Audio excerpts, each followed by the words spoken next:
Assalamualaikum warahmatullahi wabarakatuh. Oke, kembali lagi di channel Ipung Haircut. Di sini gue pengen jelasin sebagai tukang cukur, bukan tukang pijet. Iya. Jadi gini, kenapa di Ipung kita tidak memijat orang setelah habis dicukur? Capek sih emang. Kalau habis disuruh tegak, diem, pandangan lurus ke depan, suruh noleh kiri, noleh kanan, di sini ya pasti ada ngerasain efek-efek yang gak enak bagian pundak atau otot-otot leher kita. Sebenarnya gue tahu sih treatment kayak gitu, cuman gue nggak mau ngaplikasiin untuk sementara ini karena gue belum mendalami atau mempelajari hal tersebut dan gue belum pernah dapet sertifikatnya.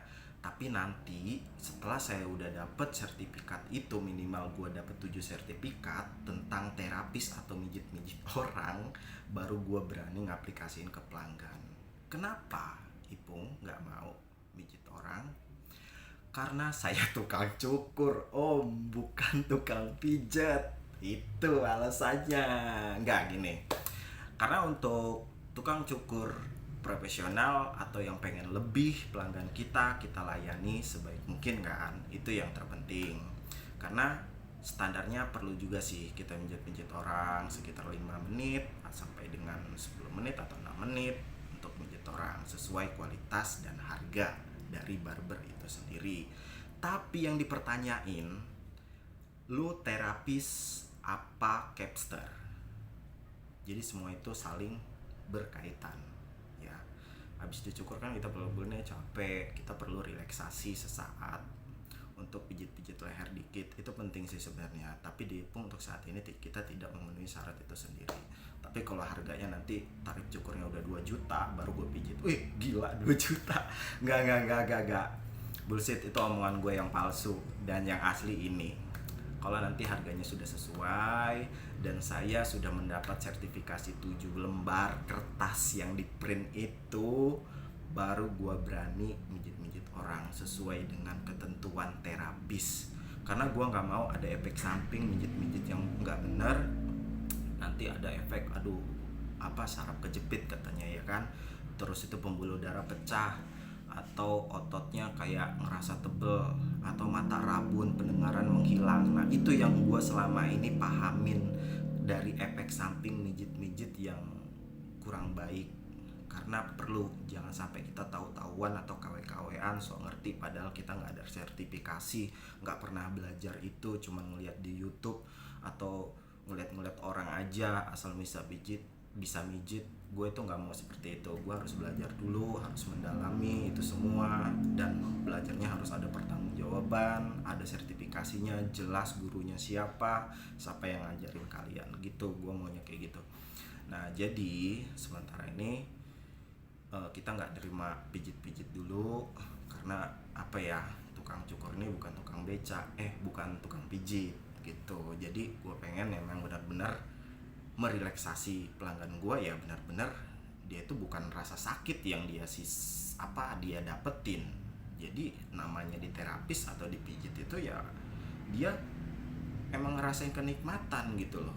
Plong, lepas, rasa pegel di sini hilang, bukan malah dampak negatif kayak kok nambah sakit ya besoknya, seminggu kemudian kok ada memar biru gini ya, terus kok mata gue agak rabun ya, min gue nambah. Nah gue nggak mau seperti itu. Gue pengen yang memang benar-benar berkualitas buat pelanggan gue yang paling spesial ini. Gue mau belajar dan gue ada karena untuk melayani kalian, bukan untuk ngerti sih. Ya itu ya penjelasannya kenapa Ipung nggak mau mijit atau belum bisa mijit atau belum bisa melayani yang lain, karena masih kita tahan. Tinggal 3 sertifikat lagi. Nanti kalau udah dapet baru bakal ngerasain pijitan gue yang bukan paling jempolan ya, nggak ada pijitan yang bagus, tapi minimal mengalami standar operasional. Jadi udah SNI lah pelayanan kita gitu. Jadi gue pengen nunjukin ini loh cukur yang sebenarnya, ini loh mijit leher bagian kepala yang sebenarnya. Karena di channel-channel gue sebelumnya gue udah pernah bilang di badan kita ini penuh saraf, otot-otot yang tegang dan lelah. Banyak saraf di aliran dari leher ke kepala, ini bahaya. Kalau kita salah salah bertingkah, efeknya lumayan bahaya. Ya sekarang kepala kena benturan aja langsung oleng pikiran kita.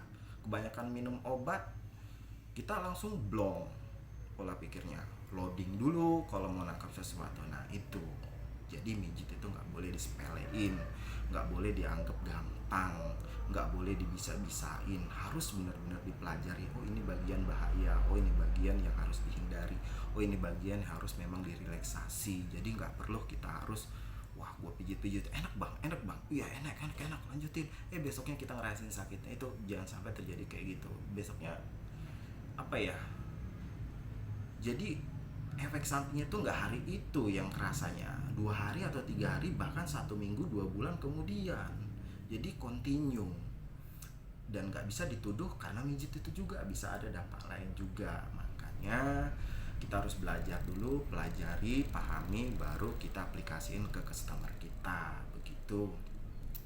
Dan untuk yang kedua, kalau misalkan untuk pijit memijit, kita jangan di bagian pembuluh darah, itu yang bahaya, yang baru saya pelajarin. Di bagian sini itu jangan terlalu keras, karena kalau terlalu keras itu bakal ngeganggu saraf penglihatan kita. Kalau di sini terlalu keras juga, itu penciuman kita itu nggak baik. Di sini dijepit-jepit nggak baik, karena di sini banyak saraf mata. Untuk saraf pendengaran itu dari sini ke sini.